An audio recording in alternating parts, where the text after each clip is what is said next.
warahmatullahi wabarakatuh. Bagaimana nih kabar teman-teman yang ada di rumah? Semoga baik-baik aja ya. Perkenalkan, nama saya Atar Umar Ruzen dari tingkat 1B, Prodi D3 Reka Medis dan Informasi Kesehatan Poltekkes Kemenkes Tasikmalaya. Baik teman-teman, saya di sini akan menjelaskan sedikit materi tentang long term care, acute care, rehabilitation care, dan mental care. Nah, materi ini dari mata kuliah Konsep Dasar Pengelolaan Reka Medis. Baik teman-teman, langsung saja. Di sini saya akan menjelaskan materi yang pertama, yaitu long term care. Nah, long term care itu adalah pelayanan jangka panjang dengan fasilitas perawatan dan rehabilitasi.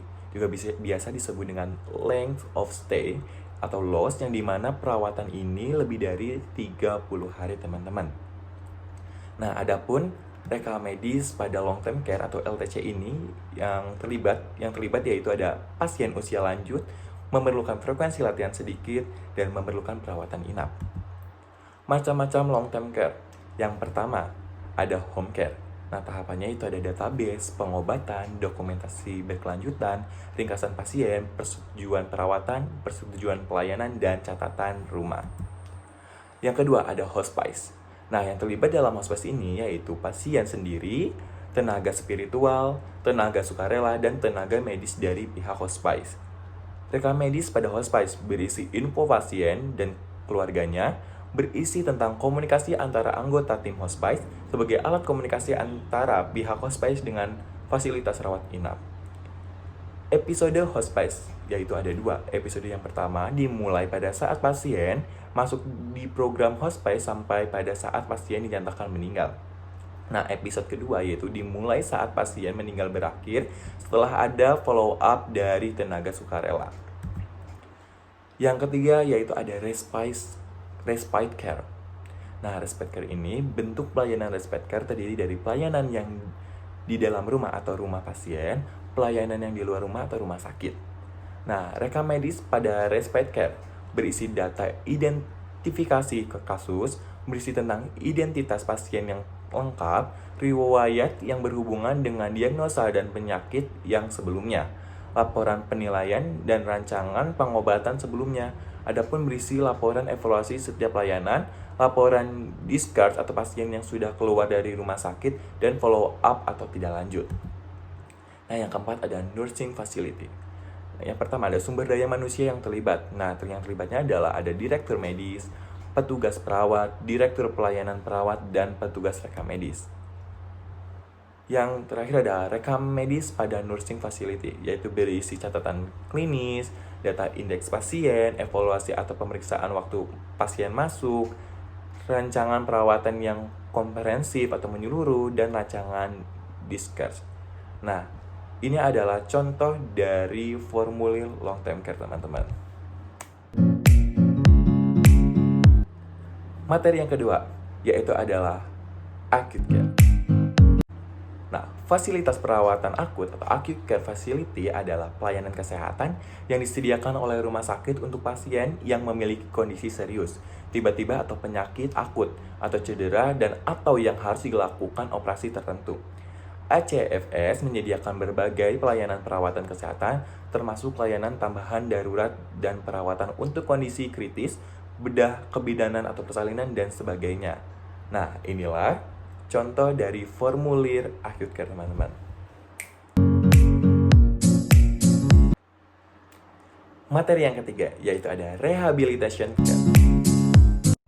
Rehabilitation care adalah perawatan untuk membantu para penderita yang mempunyai penyakit serius atau cacat yang memerlukan pengobatan medis untuk mencapai kemampuan fisik, psikologis, dan sosial yang maksimal. Sumber lain menjelaskan bahwa rehabilitation care adalah suatu perawatan yang dijalankan yang berguna untuk membantu memulihkan orang yang memiliki penyakit kronis baik dari fisik ataupun psikologinya, teman-teman.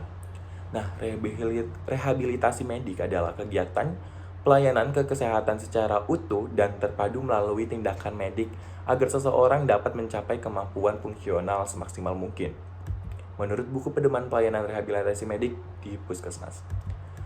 Gangguan fisik dan psikiatrik tidak hanya memerlukan tindakan medis khusus, tetapi juga membutuhkan sikap simpatik, Di sini dokter harus melakukan pendekatan yang akan membantu penderita ataupun pasien untuk mengatasi gangguan fisik atau psikiatriknya dan menyadarinya potensi maksimal mereka baik secara fisik, psikiatrik, dan sosial di dunia luar yang nyata.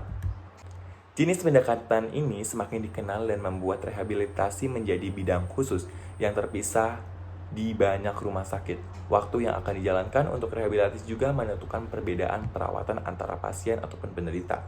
Dan pengobatan rawat jalan adalah program yang sangat bermanfaat bagi para pasien di tahap awal, khususnya bagi pasien yang kecanduan atau addiction. Penderita atau pasien yang masuk pusat rehabilitasi biasanya penderita rendah diri atau kurangnya pandangan positif terhadap kehidupan.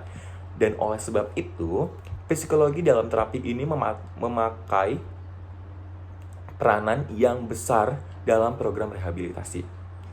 Pelayanan kesehatan menyeluruh penderita gangguan fisik dan fungsi tubuh karena kondisi sakit atau cedera yang bertujuan untuk meningkatkan kemampuan fungsional dan kualitas hidup secara maksimal dengan menggunakan alat terapi fisik berdasarkan ilmu kedokteran fisik dan rehabilitasi medik. Konsep dasar rehabilitation care pada reka medis. Pelayanan rehabilitation medik ini adalah pelayanan kesehatan terhadap gangguan fisik dan fungsional yang diakibatkan oleh keadaan atau kondisi sakit, penyakit atau cedera melalui panduan intervensi medik, keterapian fisik dan atau rehabilitatif untuk mencapai kemampuan fungsi yang optimal. Pelayanan rehabilitasi medik meliputi yang pertama ada pelayanan fisioterapi, pelayanan okupasi terapi, pelayanan terapi bicara, pelayanan ortotis atau prostetis, dan pelayanan psikologi. Adapun yang terakhir adalah pelayanan sosial medik.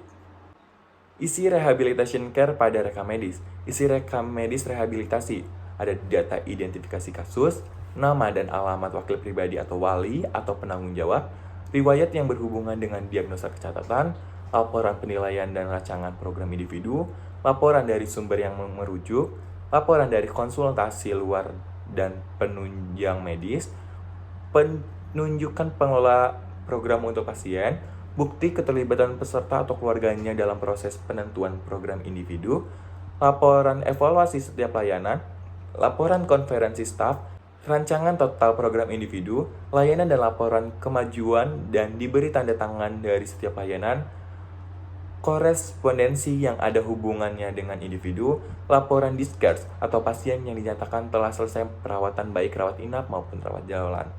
Nah, inilah contoh formulir dari rehabilitation care. Materi yang terakhir yaitu adalah mental health care.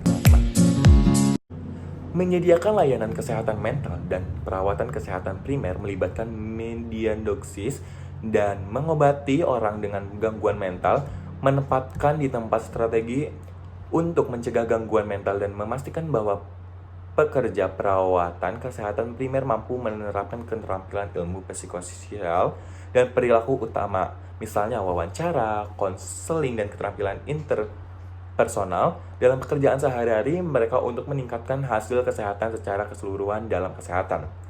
Layanan kesehatan mental primer yang terintegrasi adalah pelengkapan dengan layanan kesehatan mental tingkat menengah dan tersier, atau lihat lembar informasi perpaduan layanan optimal, misalnya layanan rumah sakit umum, bangsa inap singkat, dan layanan konsultasi penghubung ke departemen medis lainnya, yang dapat mengelola episode akut penyakit mental dan cukup baik tetapi tidak memberikan solusi bagi orang-orang yang gangguan kronis yang berakhir di admission discharge, admission atau sindrom pintu putar kecuali didukung oleh layanan kesehatan primer yang komprehensif atau layanan masyarakat. Pendokumentasian rekam medis pada mental health care.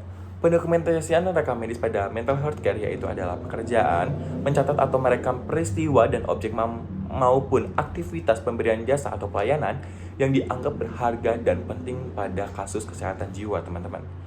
Pada zaman sejarah, orang yang mengalami gangguan mental tidak dianggap sebagai orang yang sakit karena mereka beranggapan bahwa orang yang mengalami gangguan jiwa atau mental disebabkan dimasuki oleh roh. Namun pendeta Cotton Mather mematahkan Anggapan masyarakat tentang gangguan mental dengan menjelaskan secara fisik mengenai sakit jiwa untuk sendiri, seiring berjalannya waktu dibentuklah sebuah rumah sakit jiwa untuk menampung orang yang memiliki gangguan pada jiwanya, sehingga pendokumentasiannya pasien dibutuhkan di rumah sakit. Nah, ini contoh dari formulir mental care teman-teman, mental health care teman-teman. Itulah penjelasan singkat mengenai long term care, acute care, rehabilitation care, dan mental health care. Semoga bermanfaat bagi teman-teman semuanya. Sekian dari saya, kurang lebihnya saya mohon maaf. Wassalamualaikum warahmatullahi wabarakatuh.